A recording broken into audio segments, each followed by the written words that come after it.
Hello, bonjour à toutes et à tous, bienvenue sur cette nouvelle vidéo. Aujourd'hui, je vais profiter d'avoir un petit peu de temps libre pour faire une vidéo, je vais essayer d'être rapide, sur une collection update, une nouvelle. En fait, il me restait 2 piles à présenter, là je vais en présenter une, il m'en restera qu'une après. Après, normalement, je verrai ce que je trouverai et tout, si j'ai des opportunités. C'est vrai que j'en ai eu pas mal ces derniers temps, donc j'ai acheté pas mal de disques. Ça va sûrement ralentir aussi, faut que le budget suive. Et faut aussi que j'écoute un peu tout ce que j'ai trouvé. Et d'ailleurs, je vous invite à regarder mes vidéos, mes écoutes, pour avoir certains avis sur des disques que j'ai acquis dans ces collections update. Et sans plus tarder, ce que je vous propose, c'est qu'on commence. Alors là, c'est une pile que j'ai chopée à la Fnac majoritairement et un petit magasin à Angers qui s'appelle CDBD, et si vous avez déjà regardé ces vidéos vous devez connaître parce que c'est là où je trouve quand même pas mal de petites pépites et petites spécificités aujourd'hui. Je vais commencer par le heavy, progressif, power et tout, et on va finir sur du gros death metal, comme ça si vous n'êtes pas spécialement attiré par le métal extrême. Hein. Alors, le premier, et là je suis vraiment super content parce que je vais pouvoir mettre la petite sonnette, c'est le Strange Highway de Dio. C'était le seul qui me manquait, je le trouvais pas à bon prix sur internet, et je pense qu'ils ont dû le rééditer alors en 2024, voilà, donc c'est super récent. Son album de 1993, d'ailleurs est-ce que c'est vraiment 1993, parce qu'il me semble que la même année il y avait Dehumanizer de Black Sabbath, donc en fait ça a dû se faire assez rapidement, le fait qu'il quitte Black Sabbath et qu'il enregistre celui-là derrière. Et d'ailleurs si je dis pas de bêtises, il y a une sorte de continuité, ça doit être le même artiste qui a fait les pochettes. En tout cas cet album je n'en connais rien du tout, les titres ne me disent absolument rien. Voilà, c'est pour moi ça commence à être un peu la période Dio, que voilà, après les gros classiques, pour moi, je compte quand même Lock Up the Wolves, Dream Evil, ce genre d'album pour moi ça fait partie des gros classiques, avec les premiers évidemment. Et puis après il y a eu la partie pour moi un peu plus le Dio moderne, voilà, avec des Strange Highways, des choses comme ça. Hâte de voir ce que ça donne. Moi il y a des titres que j'aime bien sur le Dio un peu plus moderne, mais celui-là, bon, on va voir. Il y a aussi des choses un peu moins bien quand même. Donc trop content, et puis ça me complète ma discographie de Dio. Et d'ailleurs j'aimerais bien, alors je lui ai demandé la permission et je peux vous le dire maintenant, mais en gros j'aimerais bien faire des discographies un peu comme fait Cad de mes vieilleries, c'est-à-dire des discographies en 3D quoi, avec les vrais objets, et un peu où je vais donner mes préférés en S, des choses comme ça. J'essaierai de remanier un petit peu ça à ma manière, mais en tout cas je lui ai demandé, il m'a dit qu'il n'y avait pas de copyright dessus, que j'avais pas demandé, donc bon voilà. Donc j'essaierai peut-être de vous faire une tier list de Dio cette année ou l'année prochaine. Il va vraiment falloir que, avant que je fasse une tier list, je me plonge à fond dans les groupes. Donc voilà, je vais me laisser du temps pour m'écouter celui-là, et puis trop hâte de l'écouter, Je sais pas, c'est un album, j'ai l'impression qu'il est pas très connu quoi. Quand on écoute Dio, voilà, on écoute les premiers, et après qu'on est un peu complétiste comme moi, ou quand on est un peu un gros digger comme certains, on va aller chercher des albums un peu moins connus, mais qui sont quand même dans la discographie. Je sais pas si vous le connaissez celui-là. Ensuite, je me suis refait un Stratovarius. Il s'agit de Destiny. Alors, en fait, cet album, je l'ai déjà, mais je l'avais dans une édition 20e anniversaire. Enfin, moi, c'est un de mes stratos préférés, donc je voulais l'avoir en 2 éditions. Voilà, je voulais vous montrer, mais en gros, maintenant, je l'ai en 2 exemplaires différents. Mais on voit que les pochettes, elles sont différentes, donc ça a quand même un petit intérêt. Et également, l'intérêt que j'ai trouvé, c'est que j'ai le single SOS qui est tiré de cet album, et en fait, on voit qu'il y a une certaine cohérence, vous voyez, sur le Stratovarius ici, je sais pas si on verra bien. Il y a une certaine cohérence là-dedans, aussi sur les tranches et tout. Bon, je sais pas si on la verra bien, mais bref, en gros, j'ai trouvé ça rigolo, je savais pas qu'ils avaient conçu un peu le single et l'album dans le même esprit, mais bon, content, c'est plus un délire de collectionneur. J'aime pas trop faire ça quand j'ai pas la discographie complète d'un groupe. Strato, il m'en manque très peu là actuellement. Il m'en manque vraiment quelques-uns. 3 premiers, il me semble. Non, pas les 3 premiers. Il me manque les 2 premiers, et il me manque Épisode, qui est quand même un gros classique. Je le cherche évidemment celui-là, mais voilà, donc du coup j'aime pas trop faire ça normalement, d'avoir plusieurs exemplaires ou d'un album où j'ai pas déjà toute la discographie. Mais pour un album comme Destiny, voilà, j'ai j'ai fait le petit effort quoi. Ensuite à la Fnac, il y avait en tout cas celle où je suis allé, il y avait des petites promos. Alors je crois pas qu'il y en a en ce moment à la Fnac, mais de temps en temps, vous savez, ils font des espèces d'offres, genre 4 albums à 20 balles ou des choses comme ça. Là c'était vers 6,66€, mais je crois que c'était genre une ancienne promo, enfin bref, et je crois qu'ils ont oublié de la retirer, donc moi j'en ai profité. Je me suis fait 2 Judas Priest pour avancer un petit peu ma collection de Judas Priest. Point of Entry, donc 81. Je crois que c'est celui après British Steel, mais je me gourre peut-être. Les titres ne me disent rien, je suis pas assez connaisseur de Judas Priest. Cela faudrait que je me les écoute bien comme il faut. Et Redeemer of Souls, donc qui est le premier album de Judas Priest qui est sorti quand j'ai commencé à m'intéresser au métal. Je crois le dernier en date c'était Nostradamus quand j'ai commencé. Et celui-là est sorti, après il y en a eu pas mal. Donc voilà, Redeemer of Souls, je me souviens du single Redeemer of Souls. Et voilà, c'était à peu près à cette époque où je découvrais un peu Painkiller, ce genre de choses. Donc voilà, quand même un petit peu hâte de me l'écouter celui-là aussi, même si voilà, Judas Priest c'est quand même une énorme carrière, donc j'ai quand même quelques albums d'eux que j'adore énormément, et voilà, mais voilà, en fait quand j'ai commencé le heavy, j'ai plus commencé par Maiden, et j'ai pensé qu'en fait il y avait une sorte de concurrence entre les deux, ce qui est pas vraiment vrai en fait, mais j'ai l'impression que les gens qui commencent par Maiden vont moins s'attacher à Judas Priest, et inversement ceux qui commencent par Priest vont moins s'attacher à Maiden. Alors je pense au bout d'un moment faut se dire c'est deux excellents groupes, donc faut taper un peu là dans les deux quoi, mais ouais voilà, moi j'ai plus poncé Maiden et un peu moins de Judas Priest, donc voilà, je rattrape un petit peu mon retard avec des albums Point of Entry et Redeemer of Souls. Là le petit coucou à Mum parce que je m'étais chopé un Eldritch. Il m'avait recommandé une vidéo où il présentait des groupes de progressifs, de métal progressif, et notamment en Italie, parce qu'on avait un petit peu parlé de Labyrinthe, et donc j'ai chopé un Eldritch, je l'ai vu dans les bacs et j'ai reconnu le nom, vu qu'on en avait un petit peu parlé, qu'il en parlait dans sa vidéo. Donc je l'ai pris, histoire d'avancer un petit peu dans ma découverte du métal italien. C'est vrai que c'est un pays auquel on pense pas forcément, mais il y a quand même des sacrés bons groupes. Et bon voilà, sans passer les Rhapsody, moi j'aime bien Lacuna Coil. Rien qu'en power metal, ils ont des dominés, des labyrinthes. Il y a des choses là-bas quand même. Et donc voilà, Eldritch, Seeds of Rage. Alors c'est pas celui-là qui m'avait recommandé, mais c'est celui-là que j'ai trouvé. Et je trouve vraiment les pochettes d'Eldritch, elles sont assez fascinantes, quoi. Une sorte de... Ouais, je sais pas quel courant on pourrait dire, mais il y a de l'animation 3D, il y a des motifs qui se répètent, un peu complexes, voilà. Voilà, donc Eldritch, c'est un album de 1995, Seeds of Rage. Et enfin aussi, je me suis chopé un petit Vandenplas, j'ai beaucoup aimé le Far of Grace, et donc j'ai acquis un de leurs lives que j'ai trouvé à pas cher à Gilbert Joseph. Oui, parce qu'en fait, il y a aussi des disques de Gilbert Joseph que j'ai chopé ici. J'avais oublié ça, ouais. Non, parce que j'ai séparé les deux piles et au final j'ai peut-être fait des petits mélanges. Voilà, il s'appelle Andy Kunz le chanteur. Spirit of Live, qu'est-ce que ça a donné? Moi j'ai bien aimé l'album Far of Grace, il joue le morceau Far of Grace justement. I Don't Miss You aussi, voilà, c'est les deux qui m'ont retenu.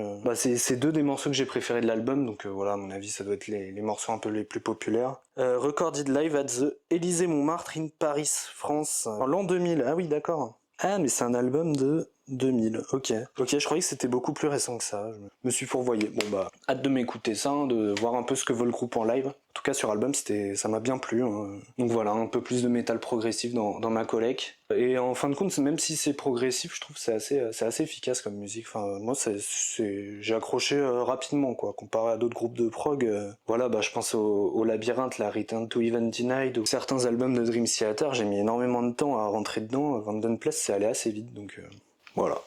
Je pense que ça va me plaire aussi. Voilà, c'était tout pour, on va dire, le heavy au sens général. Bon, après, il y avait du prog, mais bon, on avait quand même du gros Judas Priest et du Dio, donc ça va. Maintenant, je vais passer sur des groupes un peu plus extrêmes. Donc là, une sorte de groupe, comment on définirait ça? Genre un peu groove metal, un peu metalcore, un peu death mélodique. Je sais pas trop comment définir ça. Un petit Lamb of God. Je suis pas un énorme fan du groupe, là j'ai été attiré par le prix surtout. L'album s'appelle Ashes of the Wake, et que dire de Lamb of God, je suis assez fan de leur album Sacrament que j'avais acheté il y a un petit moment, et au final j'ai pas plus creusé la discographie que ça. C'est pas un groupe qui me passionne non plus, mais voilà, là je me suis dit bon, je suis assez complétiste dans mes collections, donc pourquoi pas, et puis voilà, ouais, le morceau Late to Rest, il est assez connu.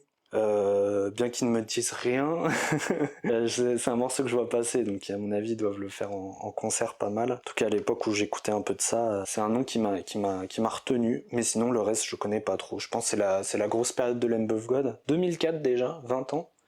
Et puis, enfin 20 ans, 21 ans quasiment. Et puis voilà, un petit Lamb of God, pourquoi pas. C'est pas un groupe qui me passionne comme j'ai dit, mais voilà, va falloir que je m'y replonge un petit peu quand même. C'est un groupe qui a quand même fait pas mal parler de lui. Alors, un groupe qui fait pas mal parler de lui récemment, mais pas pour des super bonnes raisons, c'est Dayside, où j'ai trouvé aussi à bon prix le Legion. Alors, je suis pas le plus gros connaisseur de Dayside du monde, il me semble que c'est leur premier album ou leur deuxième. Ouais, je crois que c'est leur premier quand même. Non, leur premier c'est Dayside et ça doit être leur deuxième Legion. Oui, parce que Dayside c'est un peu un logo similaire, mais une sorte de visage sur la pochette. Je connais pas du tout le early Dayside, hein. J'ai pas jamais écouté là leur démo où il s'appelait Amon. En fait, Dayside, je suis assez fan de leurs albums Serpent of the Light et Scars of the Crucifix surtout. Alors j'ai The Stench of Redemption, mais je l'aime un peu moins celui-là. Et voilà, bon, hâte de voir ce que vaut le Dayside un peu plus early, c'est en 1992. Il me déçoit pas beaucoup ce groupe, mais bon, je disais qu'il faisait un peu mal parler de lui parce que ils ont utilisé de l'IA sur leur dernière pochette. Et Glenn Benton a des déclarations un peu bizarres, quoi, en mode ouais, il y a plus de groupes de métal qui sont bons et tous les nouveaux groupes sont nuls. Enfin, et voilà, il fait des déclarations comme ça. Il a toujours été comme ça, hein, à faire parler de lui, à faire du bad buzz, mais bon, voilà, quoi, j'ai eu pas mal de gens qui se plaignaient un peu de son comportement, mais bon, ça c'est classique Glenn Benton, j'ai envie de dire. J'ai oublié de vous montrer le plus important pour moi de cette pêche, c'est le dernier album live de Helloween avec le live at Budokan. Alors ouais, je vais peut-être couper la vidéo pour le remettre après,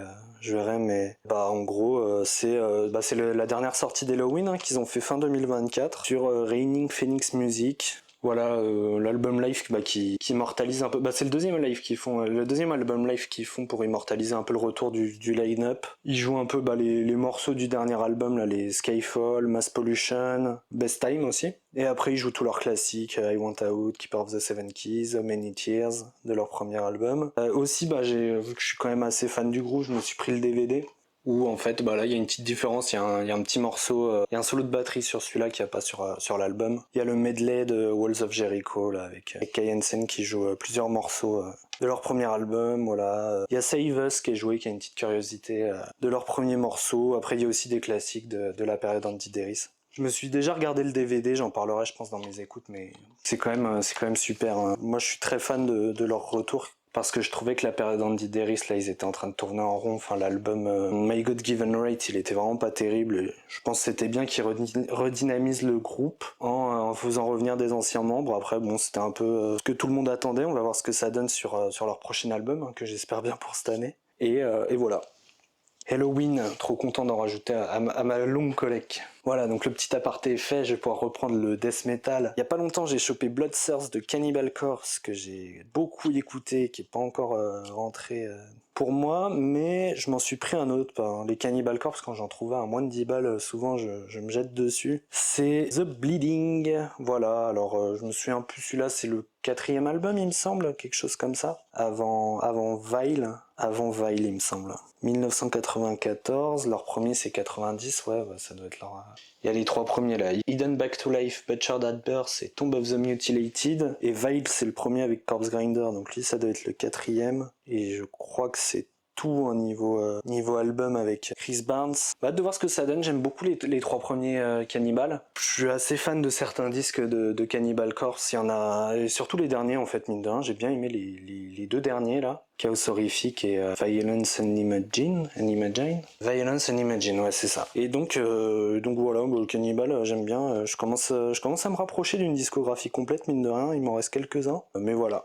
On va voir ce que ça donne. Le Bloodthirst, je suis un peu passé à côté, j'espère un peu moins passer à côté de celle-là. Et voilà, pas grand chose d'autre à en dire, hein. C'est super connu, Cannibal Corpse. Alors là, un petit disque que j'avais présenté sur une autre vidéo, c'est le Outer Heaven, je l'avais présenté sur mon Metal Tag 2025. Acheté complètement à l'aveugle pour la pochette. Je l'ai un petit peu écouté déjà, un mélange de death avec du hardcore, des influences justement du Cannibal Corpse, du Morbid Angel, du Dying Fetus, c'est pas mal du tout. À creuser encore, mais pour le moment ça s'annonce comme étant un excellent disque pour moi. Alors il me semble que c'est leur 2e album, hein, c'est un groupe qui est plutôt récent, album de 2023. Et ensuite là on va rentrer dans mes dans mes groupes de death un peu chouchou, là j'ai commencé un petit peu à m'activer pour compléter certaines discographies. Donc on commence avec Asphyx, avec leur album de 2016, Incoming Death. Asphyx c'est un groupe que j'adore mais dont j'ai pas assez d'albums. Je suis super fan de leur album Death Hammer en fait. Une fois quand j'étais plus jeune, je m'étais chopé leur album Death Hammer et je suis complètement fou de cet album. Et je pense que c'est cet album qui m'a fait aimer un peu le death, on va dire un peu plus doomy quoi. Et Asphyx c'est un peu des pompes dans ce genre. Je connais pas trop cet album, ils ont sorti Necroceros après que j'ai pas non plus. Donc le Asphyx récent je l'ai un peu moins mais ouais, trop content trop content d'avoir celui-là. Je crois que je vais m'écouter un peu du gros Death Sale dans pas longtemps. Parce qu'en plus j'ai chopé, voilà, alors ça c'est un cadeau de mon frangin pour Noël, il m'a dit... Oui, il connaît pas grand chose au métal, il m'a dit choisis un disque, j'ai dit... le dernier album d'Autopsy, il s'appelle Ashes, Organs, Bloods and Crypts. Là j'étais dans une grosse période Death Doom un peu, donc forcément Asphyx, Autopsy, c'est des groupes que j'aime bien passer. Pour moi un album d'Autopsy c'est un truc que je mets quand j'ai envie de me défouler un peu, quand j'ai envie de me secouer un peu la tête. Et donc je sais pas ce que vaut leurs derniers albums, mais content d'avoir celui-là, hein, qui est de 2023 aussi, comme la Outer Heaven. Avec ça, je me suis chopé aussi un petit EP de 2017 qui s'appelle Puncturing the Grotesque, que je m'étais écouté dans le train, alors j'ai plus trop de souvenirs, mais ouais, une pochette un peu bizarre, hein, mais quand même, bon, content de rajouter ça. Hein. Je commence à avoir pas mal d'autopsies, il faudra que j'en parle un petit peu sur la chaîne. Et enfin, je me suis fait plaisir aussi avec leur troisième album, si je dis pas de bêtises, qui s'appelle Acts of the Unspeakable, qui est une pochette qui m'a toujours fasciné. Et en fait, ça fait partie d'un plus grand tableau, on va dire. Non, bah y a pas l'artwork. Mais en gros, ouais, un tableau un peu bizarre au final. J'ai pas été très très fan, mais en tout cas, bah, juste cette pochette m'a un peu parlé quand même. Alors oui, je viens de voir. Donc c'est une édition spéciale avec l'EP Fin for Blood, et il y a 3, 6, 9, il y a 10 morceaux live bonus, donc ce qui fait un total de 18 pistes, plus 6 pistes de l'EP, plus 10 pistes en live, donc pour un total de 34 pistes, si j'ai bien compté. Et ouais, en fait, c'est ça un peu le problème des albums d'Autopsy, là, les shit fun, et celui-là, c'est qu'il y a genre 34 pistes. Enfin, il y a beaucoup de pistes parce qu'ils font des morceaux de 40 secondes, genre ils sont partis sur des délires un peu grindcore et tout, mais en plus, en fait, ils rajoutent des EP plein de live et tout, ce qui fait que c'est des écoutes qui sont t'es un peu perdu dans tout ce qu'il y a, quoi, mais bon, en tout cas, content d'avoir celui-là, qui est quand même, je sais pas si c'est un classique du death metal, plus les deux premiers sont des classiques, mais bon, celui-là, ça m'intéresse quand même de l'écouter. Je suis pas un gros fan de leur album Shit Fun, mais je trouve qu'il y a quand même une certaine démarche, donc j'espère avoir cette même démarche mais en mieux là-dedans. Et voilà, bah ça conclut cette petite vidéo, et bah on se dit à la prochaine. Je vous présenterai la prochaine pile. J'essaierai de faire quelques vidéos entre temps histoire de pas tourner que sur les collections update. Et bah voilà. Allez, merci beaucoup d'avoir suivi, et puis on se dit à la prochaine. Allez, ciao.